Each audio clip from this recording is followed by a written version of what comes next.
Bonjour à tous et à tous. Très heureux d'être avec vous ce matin pour partager la parole de Dieu.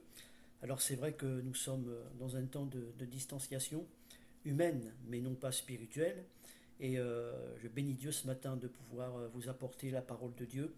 Et comme nous sommes toujours dans un contexte de Noël, c'est la semaine de Noël, alors on va partager le texte de Luc au chapitre 1er ce matin.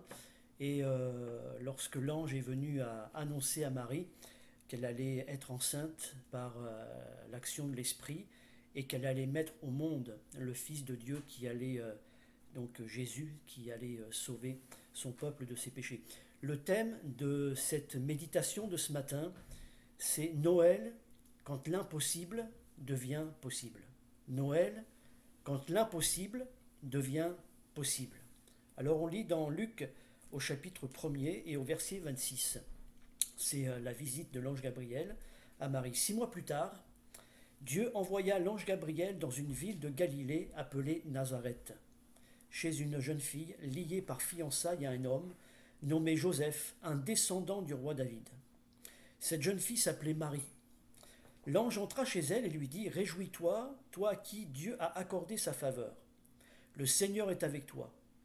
Marie fut profondément troublée par ces paroles, et elle se demandait ce que signifiait cette salutation. L'ange lui dit alors: N'aie pas peur, Marie, car Dieu t'a accordé sa grâce ou sa faveur. Voici, bientôt tu seras enceinte, et tu mettras au monde un fils que tu nommeras Jésus. Il sera grand, il sera appelé Fils du Très-Haut. Et le Seigneur, Dieu, lui donnera le trône de David, son ancêtre. Il régnera éternellement sur le peuple issu de Jacob, et son règne n'aura pas de fin. Marie dit à l'ange: Mais comment cela se fera-t-il, puisque je suis vierge?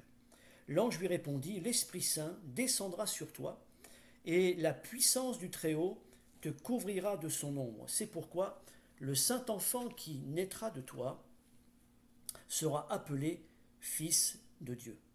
Et puis il va dire un petit peu plus loin: Rien n'est impossible à Dieu. Rien n'est impossible à Dieu. Alors Noël, oui, qu'est-ce que c'est? C'est l'impossible qui devient possible. Pourquoi? Parce que Marie, sans avoir eu de rapport intime avec un homme, par l'action du Saint-Esprit, est devenue enceinte et elle a mis au monde le Sauveur du monde, Jésus de Nazareth. Alors, je réalise avec vous ce matin que Noël, ce n'est pas simplement une date et la naissance de Jésus il y a plus de 2000 ans maintenant, mais Noël, quand l'impossible devient possible, à travers la naissance de Jésus, eh bien ça nous montre aussi qu'aujourd'hui, l'impossible, avec Dieu, peut devenir possible. Lorsque je regarde Marie, je réalise que cette femme, c'était une femme tout ordinaire, une jeune fille tout ordinaire. Mais ce que j'aime avec Dieu, c'est que Dieu se sert de gens tout à fait ordinaires pour faire des choses extraordinaires. Et si je regarde Marie, Marie est un exemple de foi. Elle est un témoin direct de l'événement et de l'intervention miraculeuse de Dieu dans sa vie. Et si elle a été le témoin de l'événement et d'une intervention miraculeuse de Dieu dans sa vie, c'est exactement la même chose pour nous aujourd'hui. Nous ne croyons pas simplement dans le Dieu de miracles hier, dans ce Dieu qui a été capable d'agir miraculeusement dans la personne de Marie hier. C'est le même Dieu qui est capable d'agir miraculeusement dans chacune de nos vies, encore aujourd'hui, en 2020 et bientôt 2021. Elle a été le témoin de cet événement, de ce miracle. Et moi, je vous encourage ce matin encore à être comme Marie. Et comment finalement ce miracle a eu lieu? Mais tout simplement parce qu'à un moment donné, elle a dit je suis la servante du Seigneur. Une autre traduction dit, à travers la parole de l'ange, de ce que Dieu est capable de faire, elle dit me voici. Et à toutes les personnes qui se présenteront devant Dieu, qui croiront ce que Dieu dit et qui diront comme Marie, bien écoute, me voici, et que ce que tu dis s'accomplisse dans ma vie, alors nous serons tous des témoins de l'intervention miraculeuse de Dieu dans nos vies. Qui aujourd'hui n'a pas besoin, dans un domaine quel qu'il soit, de l'intervention miraculeuse de Dieu dans sa vie? J'ai déjà été au bénéfice d'interventions miraculeuses de Dieu dans ma vie, au milieu de ma famille, dans mon couple, cette année 2020, pas il y a 10 ans, non, non, cette année. Et ma foi est basée sur la parole, mais aussi sur ce que Dieu dit. Et aujourd'hui, je suis le témoin moi-même de ce que Dieu a fait dans ma vie. Et combien d'autres encore pourraient témoigner, comme Marie, de l'intervention miraculeuse de Dieu dans leur vie. Lorsque l'ange va annoncer à Marie qu'elle va être enceinte par l'action du Saint-Esprit, bien sûr, elle va réagir comme nous pourrions nous-mêmes réagir à travers ce que Dieu nous dit, les miracles les plus merveilleux, les plus extraordinaires dans nos vies. Elle va dire tout simplement, mais comment cela peut-il se faire puisque je suis encore vierge? Bien sûr, sur le plan humain, ce n'est pas possible. Elle dit, je ne connais pas d'homme, je n'ai pas de relation intime avec un homme, donc comment cela va-t-il se faire? Sur le plan humain, c'est impossible. Alors oui, il y a des choses qui, sur le plan humain, sont impossibles. Pourquoi? Parce que nous sommes limités. Mais pourquoi je suis heureux de vous prêcher la parole de Dieu ce matin? C'est parce que si nous sommes limités, Dieu n'est pas limité. Si nous sommes dans, nous, le domaine de il y a des choses, ça ne nous est pas possible. On le lit encore, rien n'est impossible à Dieu. Aujourd'hui encore, Dieu nous parle de miracles. Dieu nous parle de choses extraordinaires. Dieu nous parle de choses merveilleuses qu'il est capable d'accomplir en nous et aussi à travers nous en étant des instruments entre ses mains. Alors nous pouvons nous poser la même question à travers les réalités, les circonstances, les événements de la vie. Et à travers nos besoins personnels, nos batailles, nos difficultés, nos maladies, nos tempêtes, nous pourrions dire, mais comment cela peut-il se faire? Comment je peux m'en sortir? Comment vais-je relever la tête? Comment je peux me sentir mieux dans ma vie? Comment je peux être guéri? Tellement de questions face à la nature, face à ce qui nous arrive aujourd'hui. Comment cela peut-il se faire? Mais la question finalement, ce n'est pas comment cela peut-il se faire, mais qui est capable d'intervenir? Et je crois que ce matin, c'est la bonne question que nous devons nous poser, non pas comment, mais qui? C'est-à-dire, quelle est la personne qui peut agir dans ma vie? Quelle est la personne qui peut m'apporter son aide, le secours dont j'ai besoin et qui va me sortir peut-être dans l'impasse dans laquelle je suis? Et à travers cette annonce de l'ange à Marie, il va lui dire, mais le Saint-Esprit viendra sur toi, il te couvrira, et ce que je te dis de la part de Dieu ce matin va s'accomplir. Et ce matin, ce n'est pas de nous poser la question, mais comment, à travers les besoins, comment Dieu va y répondre, mais surtout de réaliser, de comprendre que nous avons besoin de la personne de Jésus dans nos vies. Celui qui est né il y a plus de 2000 ans, celui qui est venu sur la terre, celui qui a montré les œuvres du Père, les œuvres de grâce, les œuvres d'amour, celui qui est mort par amour pour nous, mort à la croix pour nos péchés, ressuscité, vivant au siècle des siècles, il est vivant aujourd'hui. Et à travers lui, il y a son intervention, il y a ses miracles, il y a ses prodiges. Béni soit Dieu ce matin lorsque je regarde Marie et tout ce que Dieu a été capable de faire à travers elle. Nous regardons au naturel, mais Dieu est un Dieu du surnaturel. Il y a nos limitations, il y a nos faiblesses, il y a nos faibles moyens, il y a ce que nous sommes incapables d'accomplir par nous-mêmes, de réussir par nous-mêmes. Mais gloire à Dieu. Ce matin, à travers Marie, je le déclare, Dieu a décidé d'accomplir en nous et à travers nous des choses extraordinaires. Et quels que soient les événements, quelles que soient les circonstances dans lesquelles je passe, quelle que soit la période, la société dans laquelle nous sommes aujourd'hui, peu importe, quelle que soit la méthode, l'important, ce n'est pas comment, mais qui. Et qui, c'est la personne de notre Dieu. Il est capable d'intervenir, il est capable de se glorifier, il est capable d'agir dans nos vies parce que rien ne lui est impossible.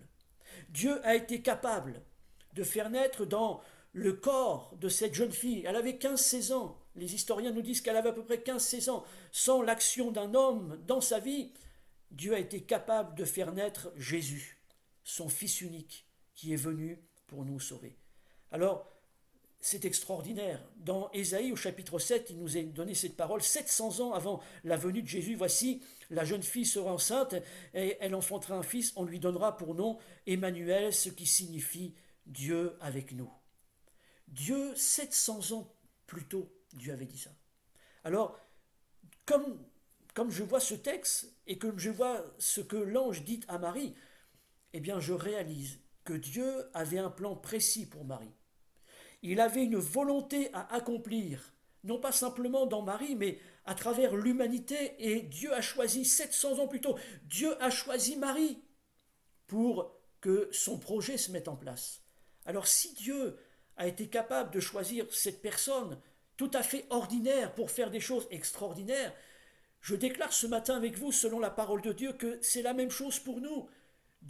Nous a choisis pour accomplir ses plans, ses projets les plus extraordinaires. Malgré nos incapacités, malgré nos limitations, Dieu est capable d'accomplir sa volonté en nous, en chacun de nous. Il est capable d'accomplir ses projets les plus fous et les plus extraordinaires. Il y a cette parole dans Jérémie au chapitre 1er, verset 11, où il nous est parlé de Jérémie. Il dit « L'Éternel m'adressa encore la parole en ces termes. Que vois-tu, Jérémie ?» Je répondis « Je vois une branche d'amandier. » Je lui dis « Tu as bien vu, car je veille sur ma parole pour accomplir ce que j'ai dit. » Dieu est capable d'accomplir dans nos vies ses projets les plus merveilleux et les plus extraordinaires. Psaume 135, verset 6, « L'Éternel accomplit tout ce qu'il veut au ciel comme sur la terre, dans les mers et dans les profondeurs. » Jérémie chapitre 32, verset 17 nous dit encore « Ah Seigneur éternel, c'est toi qui as créé le ciel et la terre par ta grande puissance, en déployant ta force. Rien pour toi, rien n'est trop extraordinaire. » Pour Dieu, rien n'est trop extraordinaire.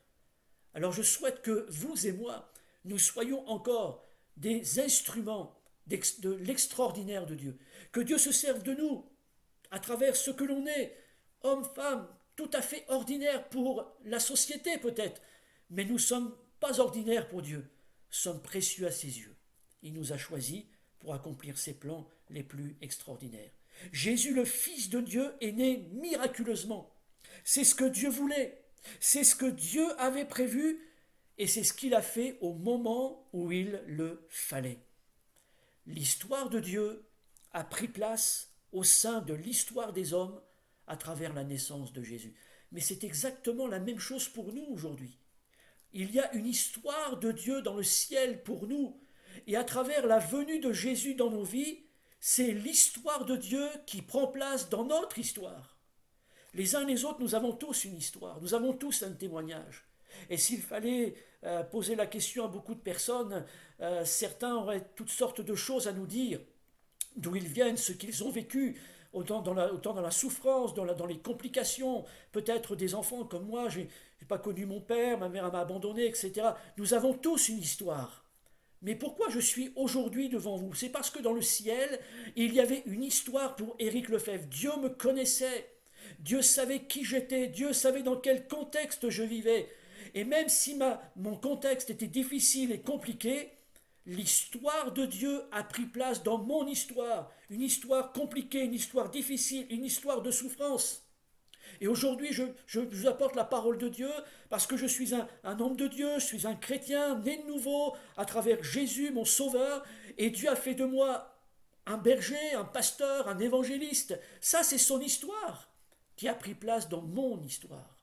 Alors ce que je souhaite à travers cette fin d'année, mais aussi cette année qui arrive devant nous, cette année 2021, c'est qu'au-delà de notre histoire, au-delà de ce que nous sommes, au-delà de notre vie, de notre couple, de notre famille, du lieu dans lequel j'habite, le lieu où je travaille, l'important c'est que l'histoire de Dieu prenne place dans notre histoire.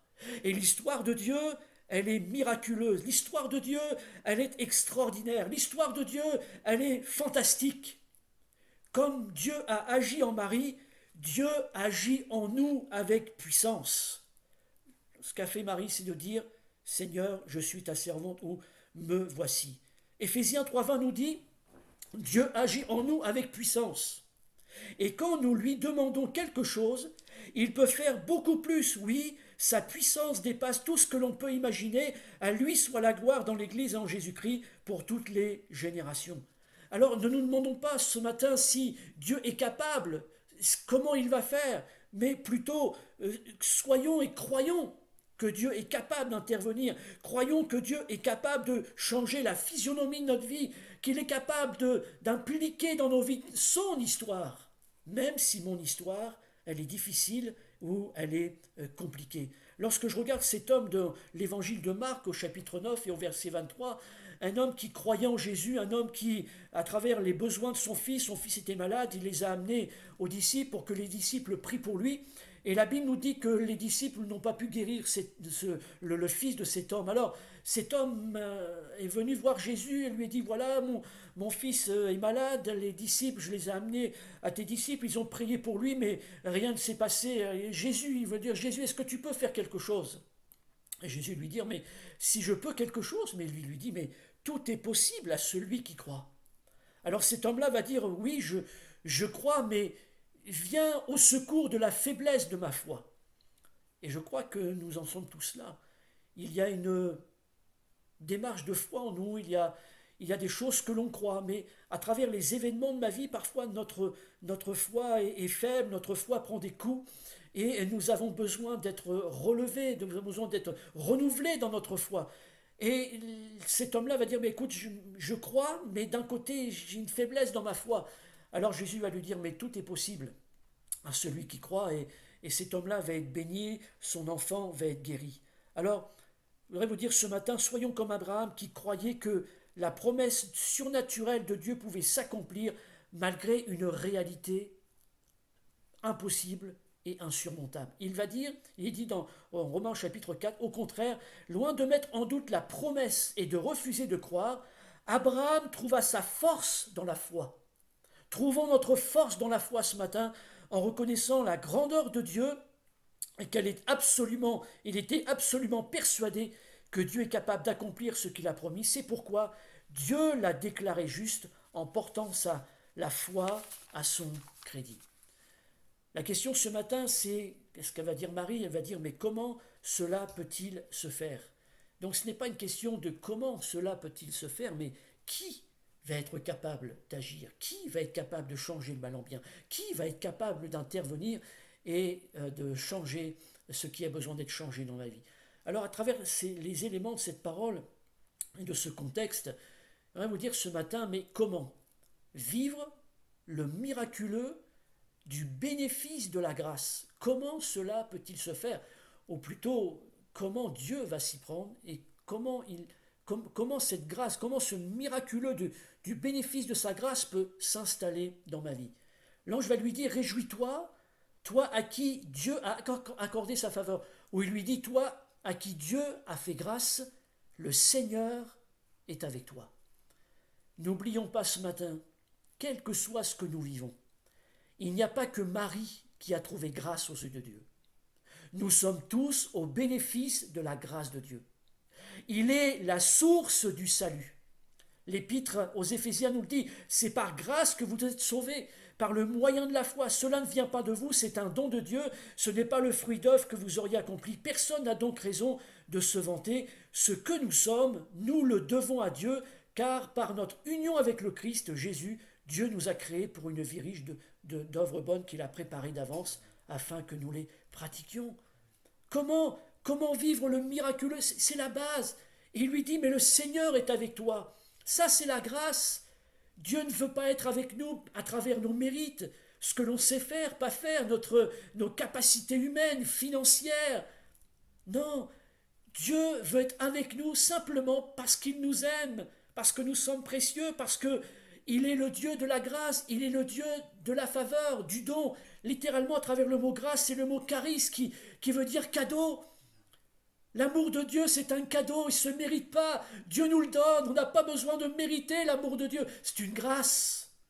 Et nous le devons à Dieu simplement qui nous aime. Comment vivre le miraculeux du bénéfice de la grâce? Simplement par la foi, on l'a lu. Éphésiens chapitre 2, verset 8, on l'a lu. C'est simplement par la foi. La foi nous amène à la grâce. La grâce réclame la foi. Ce n'est pas par nos œuvres. Non, par contre, la Bible nous dit que lorsque par la foi je crois Dieu, alors je rentre dans la grâce. Et là, je vais rentrer aussi dans des œuvres bonnes que Dieu a préparées d'avance pour moi, afin que je les pratique. Et à travers ce texte, je réalise que je ne fais pas des œuvres pour mériter la grâce, mais comme je reçois la grâce, c'est une grâce de faire les œuvres de Dieu. Et tout ce que je vais faire à travers la grâce de Dieu, ça va être des actes miraculeux, des actes puissants, parce que les actes que je vais faire par amour pour Dieu vont être conduits par le Saint-Esprit. Dieu va me donner son onction, et à travers la grâce, et à travers même ce que nous allons faire pour Dieu, alors ces actes-là vont être aussi des actes miraculeux. En Jésus, nous pouvons vivre le miraculeux de sa grâce. Pourquoi? Parce que la grâce, elle est au-dessus de toute chose. La preuve, c'est que la parole de Dieu nous dit à travers Romains 5, là où le péché abondait, la grâce a surabondé. Donc la grâce, elle est au-dessus de toute chose. Comme le péché a régné par la mort, de même la grâce règne par la justice pour nous conduire à la vie éternelle par Jésus-Christ notre Seigneur. La grâce a eu le dernier mot dans la mort expiatoire de Jésus. La grâce a eu le dernier mot à la croix pour nous sauver, pour nous libérer. La grâce a eu le dernier mot sur la mort. La grâce est plus fort que la mort. La grâce, c'est la vie éternelle en Jésus-Christ notre Seigneur. Et par conséquent, la grâce nous fait rentrer dans le tout est possible à Dieu. Rien n'est impossible à Dieu. Tout est possible à celui qui croit. Pourquoi? Parce qu'il croit dans la grâce. Et aujourd'hui, quelles que soient les choses que j'ai besoin, que je réclame, que je demande à Dieu, je le fais par la grâce. Et par notre union, il nous est dit dans Éphésiens 2,7, par notre union avec Jésus-Christ, Dieu nous a ressuscités ensemble et il nous fait asseoir ensemble dans le lieu, dans le monde céleste. Il l'a fait afin de nous démontrer pour tous les âges à venir l'extraordinaire richesse de sa grâce. Et si aujourd'hui j'ai besoin d'une richesse dans ma vie, c'est la richesse de sa grâce. C'est cette richesse-là qui enrichit ma vie, qui va enrichir mon couple, qui va enrichir ma famille. C'est la grâce qui va enrichir mon devenir en Dieu. Lorsque je regarde Paul, à un moment donné, cet homme-là a des soucis au niveau de ses yeux et il va dire au sujet de cette épreuve, j'ai prié 3 fois le Seigneur de l'éloigner de moi, mais il m'a répondu, ma grâce te suffit, car c'est dans la faiblesse que ma puissance se manifeste pleinement. C'est pourquoi je me vanterai plutôt de mes faiblesses. Pourquoi? Afin que la puissance du Christ repose sur moi. Je trouve ainsi ma joie dans la faiblesse, dans les insultes, la détresse, les persécutions, les angoisses que j'endure pour le Christ. C'est pourquoi il dit, lorsque je suis faible, je suis réellement fort. Et il dit à travers tout ce qu'il énumère, la faiblesse, les insultes, la détresse, les persécutions, les angoisses qu'il endure, il dit la grâce, elle est plus forte que ça. Pourquoi? J'aime bien aimer parce que, à travers le mot suffire, il dit ma grâce, Dieu dit ma grâce te suffit. Littéralement, dans le grec, le mot suffit veut dire une force inépuisable. Et Dieu est en train de dire à l'apôtre Paul, ma grâce, c'est une force inépuisable qui est en toi. Au-delà de tes contrariétés, de tes faiblesses, de tes détresses, de tes persécutions, de ce que tu vis, ma grâce te suffit. Pourquoi? Parce que ma grâce, c'est une force inépuisable qui est au-dessus de toutes ces choses-là et qui te rend fort, qui te rend vainqueur. Alors oui, la foi me permet de vivre le miraculeux de la grâce. La grâce pour me sauver, mais la grâce pour me tenir debout tous les jours à travers la fidélité de Dieu, l'amour de Dieu, la puissance de Dieu. Ma grâce te suffit. Vivre le miraculeux de devenir enfant de Dieu. Comment cela peut-il se faire? Mais on en est bien là.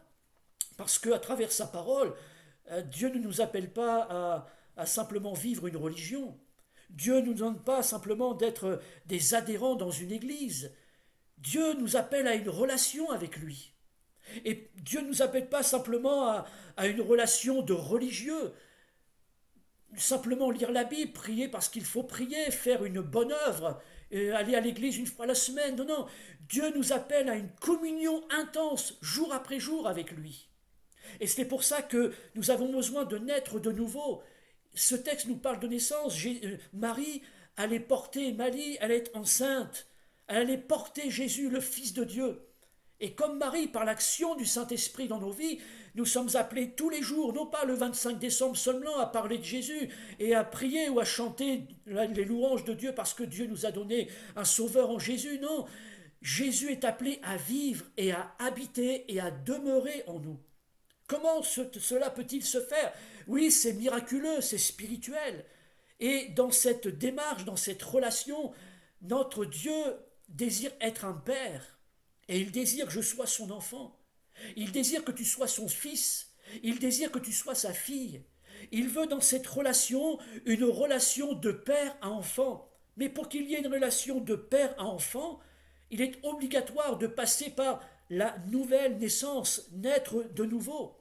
Après l'enseignement de Jésus sur la nécessité de naître de nouveau, il y a cet homme Nicodème qui va poser cette question à Jésus, mais il va lui dire, mais finalement, comment cela peut-il se faire?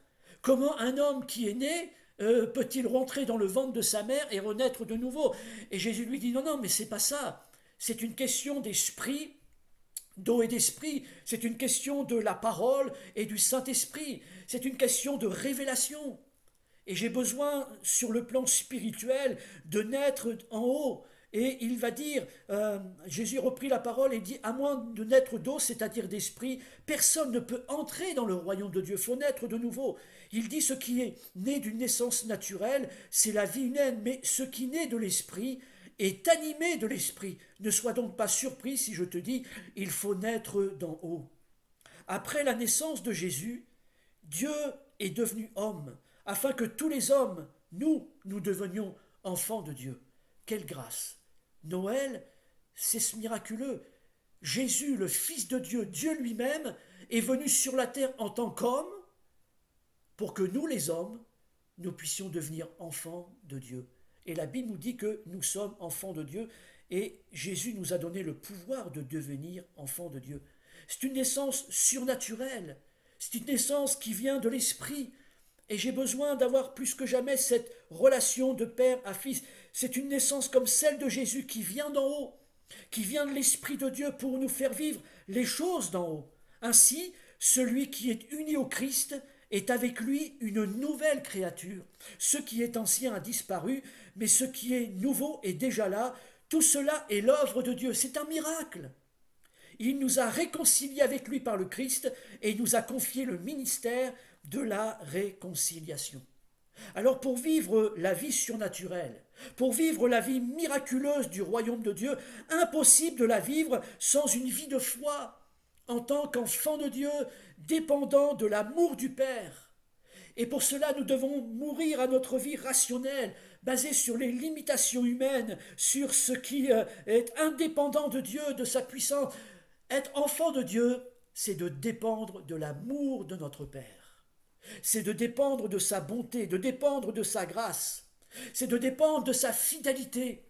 C'est de dépendre de sa puissance jour après jour. Il dit encore, ainsi je ne rejette pas la grâce de Dieu en revenant à la loi. En effet, si l'obéissance à la loi permet d'être déclaré juste, alors le Christ est mort pour rien. Nous ne voulons pas seulement avoir Christ dans nos vies, mais nous voulons que Christ soit notre vie. Ce même apôtre Paul le dira aux Galates, il va dire, mais il dit, j'ai été crucifié avec Christ, et il dit, ce n'est plus moi qui vis, c'est Christ qui vit en moi, et il dit, si je vis maintenant, je le vis dans la foi au Fils de Dieu. Jésus va dire, encore à ce même Nicodème, il va dire, qui vient du... C'est Jean qui parle de ça, il doit devenir de plus en plus grand. Jean-Baptiste lui-même dit, Jésus doit devenir de plus en plus grand, et moi de plus en plus petit, ce qui vient du ciel, parce que ce qui vient du ciel est au-dessus de tout. Alors, comme Jean-Baptiste, nous disons la même chose suite à cet épisode avec Nicodème. Tout ce qui est humain en nous doit de plus en plus être réduit, pour que tout ce qui est du ciel prenne de plus en plus de place en nous. Nous ne pouvons pas parler d'en haut si nous ne connaissons pas en haut. Nous ne pouvons pas parler du royaume de Dieu si nous ne sommes pas du royaume de Dieu. Nous ne pouvons pas parler de la parole de Dieu si nous ne lisons pas la parole de Dieu. Et la parole de Dieu, c'est la parole de Dieu, ce sont les écritures de Dieu, c'est la révélation de Dieu. J'ai besoin pour cela de naître de nouveau. Parler du ciel, parler du miraculeux de Dieu, parler de la nouvelle naissance, parler d'en haut, c'est parler de ce qui est supérieur, du surnaturel. Et c'est ce que Dieu veut que nous vivions les uns les autres. Vivre le miraculeux de l'autorité de Dieu qui fait la différence. Comment cela peut-il se faire? Marie va dire à l'ange, comment cela se fera-t-il puisque je suis vierge? L'ange lui répondit, mais l'Esprit Saint descendra sur toi et la puissance du Très-Haut te couvrira de son ombre. À cause de notre nature humaine, bien souvent nous réfléchissons à la manière où Dieu va intervenir et nous voyons simplement qu'une manière naturelle, possible, à travers nos capacités. Mais la manière d'intervenir de Dieu est surnaturelle. Et bien souvent, à travers ce que Dieu nous dit, mais aussi ce que nous vivons sur la terre, à travers nos limitations, bien, c'est vrai que parfois notre foi est bien faible et parfois notre foi réclame des explications, des comment faire. Mais lorsque je regarde le texte, il va lui dire, mais l'Esprit Saint descendra sur toi et la puissance du Très-Haut te couvrira. 1 Corinthiens 1,27 nous dit, non, Dieu a choisi ce que le monde considère comme une folie pour confondre les sages, et il a choisi ce qui est faible pour couvrir de honte les puissants. Et ça, c'est la grâce de Dieu. Comment vivre le miraculeux de l'autorité de Dieu qui fait la différence? Simplement en nous mettant à la disposition de Dieu, simplement en demandant l'action du Saint-Esprit dans nos vies, simplement par la foi, et réaliser à travers ce que Paul dit là, à travers 1 Corinthiens, qui que nous soyons, quelles que soient nos vies, quels que soient nos problèmes, quelles que soient nos difficultés, laissez Dieu intervenir, laissez Dieu se manifester, être dans la puissance de Dieu. Pour expliquer comment cela peut se faire en dehors de ce que la parole nous dit, il faudrait être Dieu. Et être Dieu, finalement, c'est connaître tout. Mais nous ne sommes pas Dieu et nous ne connaissons pas tout. Nous sommes que des hommes et des femmes avec une intelligence, des capacités, c'est vrai, mais on ne peut pas aller au-delà, nous ne pouvons pas dépasser les limites de la création naturelle et matérielle. Nous ne pouvons pas, juste avec notre intelligence, explorer le domaine infini de Dieu et de sa puissance. Alors voilà ce que nous dit 1 Corinthiens 2,14, mais l'homme livré à lui-même ne reçoit pas ce qui vient de l'Esprit à ses yeux, c'est une pure folie, il est incapable de le comprendre car l'Esprit de Dieu permet d'en juger, mais celui qui a l'Esprit peut lui juger de tout sans que personne ne puisse le juger, car il est écrit, quiconque connaît la pensée du Seigneur, qui pourrait l'instruire? Mais nous avons la pensée de Christ. Ce qui nous importe ce matin, c'est de croire Dieu, de croire que Dieu est capable. Perdons pas de temps à chercher à savoir comment Dieu va s'y prendre, quels moyens, de quels moyens il va prendre, comment il va intervenir pour nous bénir, mais cherchons à nous mettre à l'ombre de sa grâce. Cherchons à nous mettre à l'ombre de sa parole, cherchons à nous mettre à l'ombre de sa puissance, à l'ombre de son amour, à l'ombre de sa bonté. J'aime tellement le psaume 91 qui nous dit « Celui qui demeure à l'abri du Très-Haut repose en lieu sûr à l'ombre de Tout-Puissant. Alors je dis, Éternel, tu es mon refuge, ma forteresse. Oui, tu es mon Dieu en qui j'ai confiance. » Peu importe la manière d'agir du Seigneur, peu importe les moyens qu'il va employer, nous avons confiance en lui, il va accomplir ce qu'il a prévu comme il veut, où il veut, quand il veut, parce que tout ce qu'il fait est parfait. Et c'est ce que nous dit ce texte dans Ecclésiaste au chapitre 3, verset 11. Dieu fait toutes choses belles en son temps. Comment cela va-t-il se faire? Comment cette parole peut agir? Comment elle peut agir dans ma vie? Comment le miracle peut avoir lieu? Mets-toi à la disposition de Dieu. Couvre-toi de sa grâce, de sa puissance. Mets-toi dans la présence de Dieu. Et laisse Dieu faire. Laisse Dieu agir. Pose pas de questions, mais laisse-le intervenir. Vivre le miraculeux de l'accomplissement dans la parole de Dieu, comment cela peut-il se faire? La puissance extraordinaire de la parole de Dieu agissant tout simplement dans l'ordinaire. L'ange lui dit, rien n'est impossible à Dieu. Marie répond, je suis la servante du Seigneur, que tout ce que tu m'as dit s'accomplisse pour moi. » Et l'ange la quitta. Se mettre tout simplement à la disposition du Seigneur pour obéir à sa parole dans une parfaite confiance et abandon de cœur dans sa volonté. Il lui dit: tu deviendras enceinte, tu enfanteras un fils, tu lui donneras le nom de Jésus, il sera grand et sera appelé fils du Très-Haut, et le Seigneur lui donnera le trône de David son père. Bien-aimés, ce matin, que nous puissions croire Dieu, que nous puissions croire et vivre ce que Marie a vécu à travers la foi en la parole de Dieu. L'ange Gabriel a parlé à Marie, Dieu nous parle à travers sa parole, et je crois plus que jamais que ce que Dieu nous dit, il est capable de l'accomplir parce qu'il veille sur sa parole pour l'accomplir. Bien-aimés, cela ne dépend pas de nos capacités intellectuelles, cela ne dépend pas de ce que nous possédons ou pas, de nos mérites, mais cela dépend de la parole infaillible de Dieu.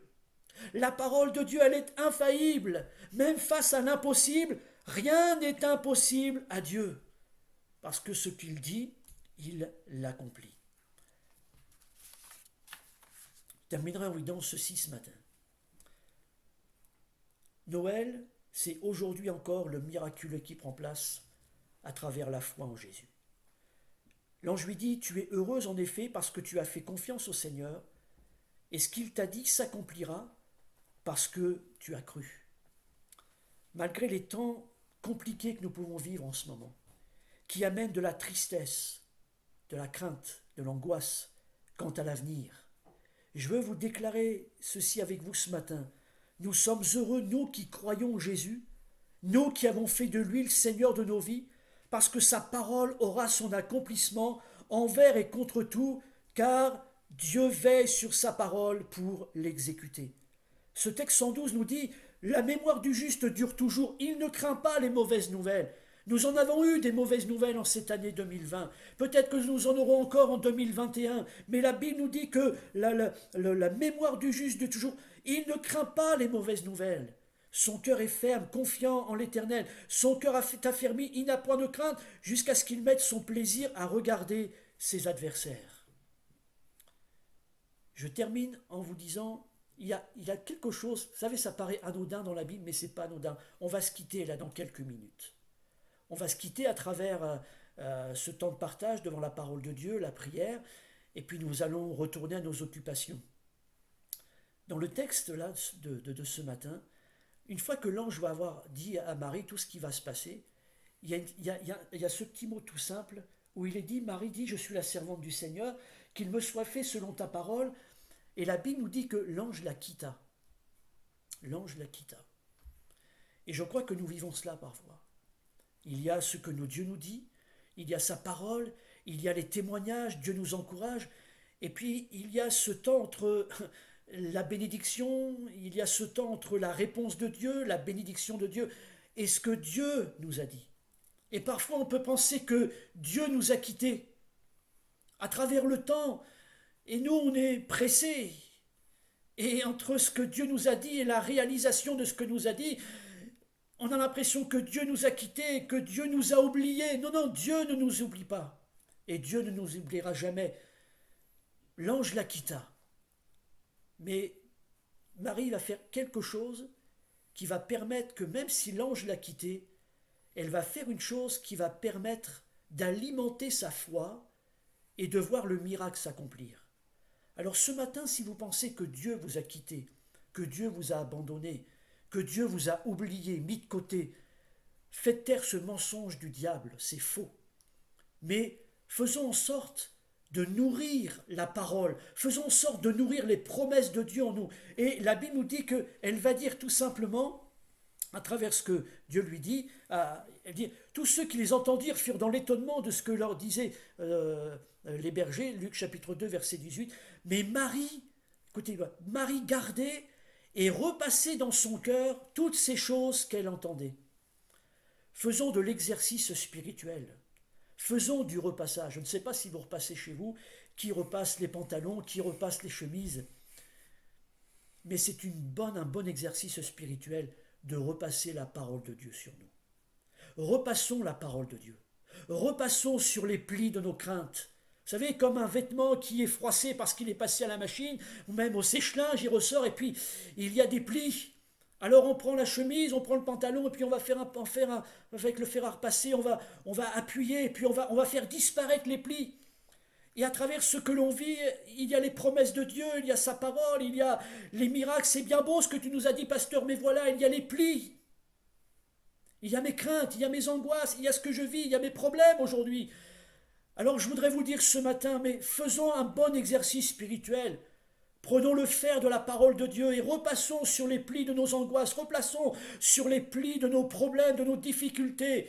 Repasse, fais du repassage spirituel, mon frère. Fais du repassage spirituel, ma sœur. Et passe sur les plis de tes angoisses, passe sur les plis de tes craintes, passe sur les plis de tes problèmes, de tes difficultés, et repasse, et repasse, et repasse que Dieu est bon, et repasse que Dieu est fidèle, et repasse que Dieu est le Dieu du miracle, et repasse que Dieu est le Dieu de la parole, et qu'il veille à sa parole pour l'exécuter. Il y a cette parole extraordinaire dans 2 Chroniques chapitre 6, c'est la dédicace du temple. Et Salomon va dire ceci, hein, il va dire dans ce dédicace du temple, il va dire, tu as tenu la promesse que tu avais faite à ton serviteur David, mon père. Oui, tu as agi pour que soit accompli tout ce que tu avais déclaré par ta bouche. Une parole encore, l'Éternel, Genèse 21, l'Éternel se souvint de ce qu'il avait dit à Sarah, et l'Éternel accomplit pour Sarah ce qu'il avait promis. Parce que Dieu est Dieu. Alors lorsque tu as des angoisses, lorsque tu as des craintes, lorsque tu as l'impression que l'ange t'a quitté, que Dieu t'a oublié, que les promesses ne viennent pas, rappelle-toi, prends la parole, fais du repassage. Je voulais encore ce texte à travers Lamentation de Jérémie. Il va dire que quand, quand je suis dans le malheur et je ne sais où je vais. Et il dit, pensez à mon malheur est pour moi comme un poison amer. J'y pense sans arrêt, je ne peux pas oublier, je suis abattu. Mais regardez, il fait du repassage. Voici ce que je veux repasser sur mon cœur. Voici ce que nous devons repasser sur nos cœurs, vous et moi. Voici, nous faisons du repassage spirituel. Voilà ce que je veux repasser sur les plis de mes angoisses, de mes craintes, de mes perturbations. Voici ce que je veux repasser sur mon cœur. Ce qui va me donner de l'espérance, c'est que la bonté du Seigneur n'est pas épuisée. Il n'a pas fini de me montrer son amour. Chaque matin, sa bonté, son amour sont tout neufs. Oui, ta fidélité est immense, elle est infinie. Waouh!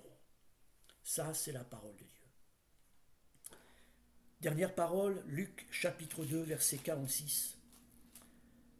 Et je veux finir sur ce texte. Ça s'appelle le Magnificat de Marie. C'est-à-dire, Magnificat, c'est un cantique. Mais un cantique de l'âme. Et il est dit, Marie dit, mon âme exalte le Seigneur. C'est un magnificat.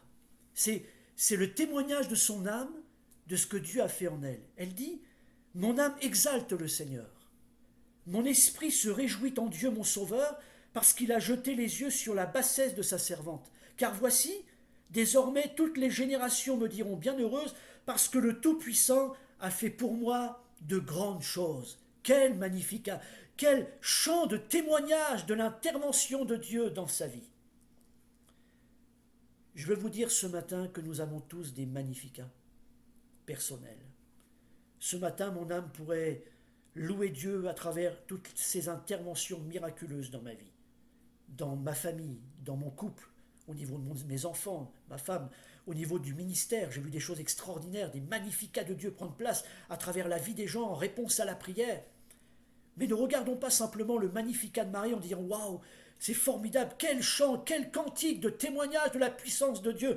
Il y a des magnificats qui te sont encore réservés. Mon frère, il y a des magnificats qui te sont réservés, des témoignages de la puissance de Dieu, de l'intervention de Dieu, ou Dieu que Dieu veut faire dans ta vie, il veut opérer dans ta vie des miracles de Dieu dans ta vie. Il y a des magnificats, tu en as certainement déjà vécu, mais ce n'est pas fini, ce n'est pas terminé.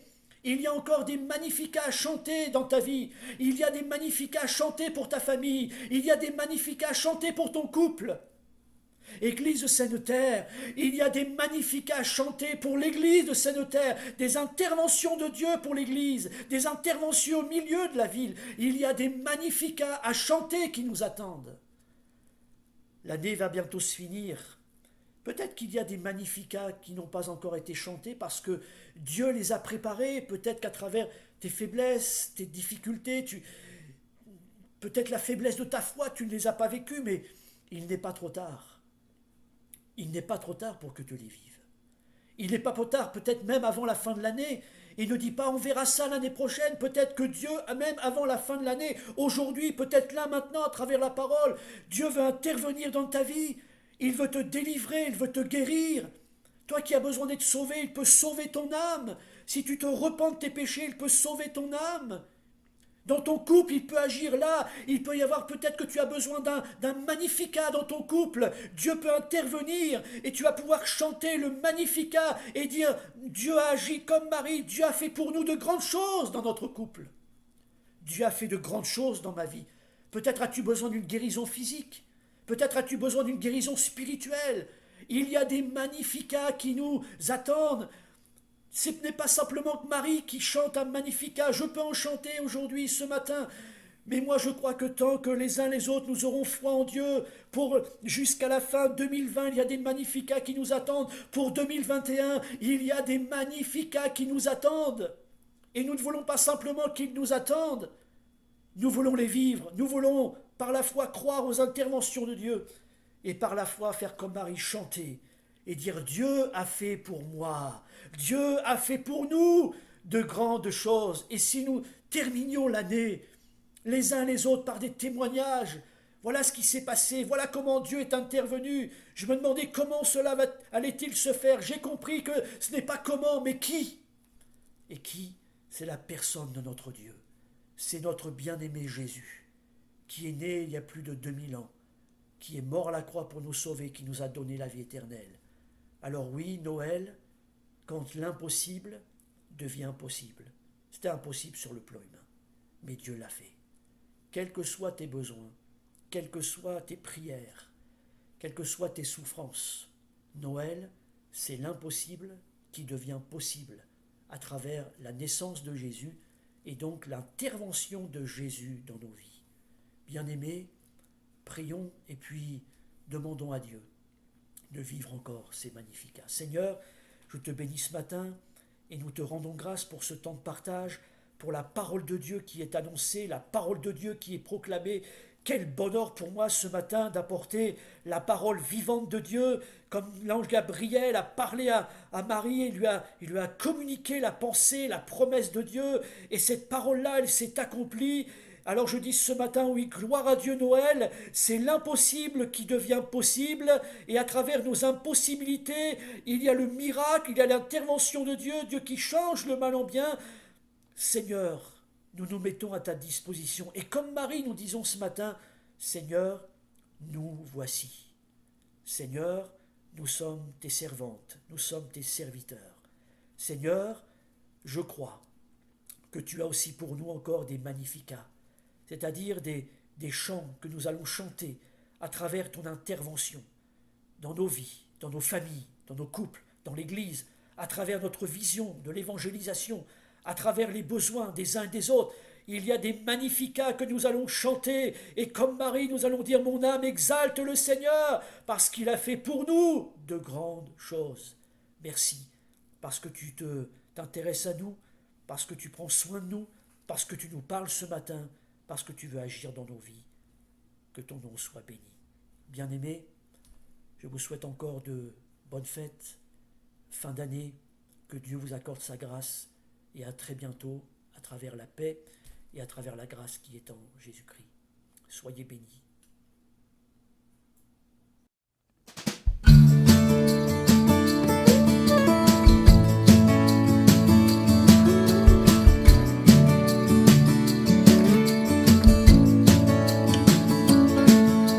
Joie dans le monde, le Seigneur vient. La terre accueille son roi. Que tous les cœurs lui préparent une place. La terre et le ciel chantent. La terre et le ciel chantent. La terre et le ciel chantent.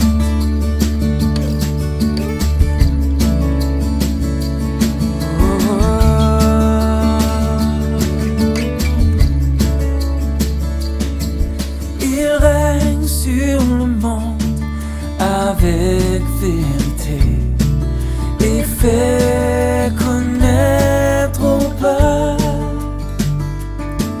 la gloire de sa justice, les merveilles de son amour, les merveilles de son amour, les merveilles de son amour.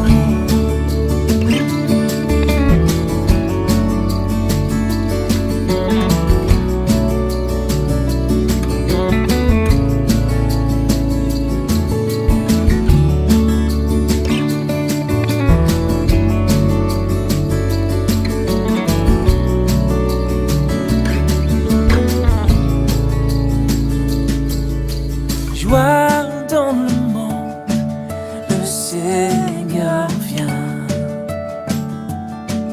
La terre accueille son roi.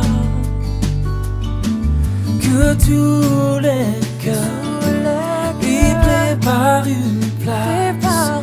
La terre et le ciel chantent. La terre et le ciel chantent. La terre et le ciel chante.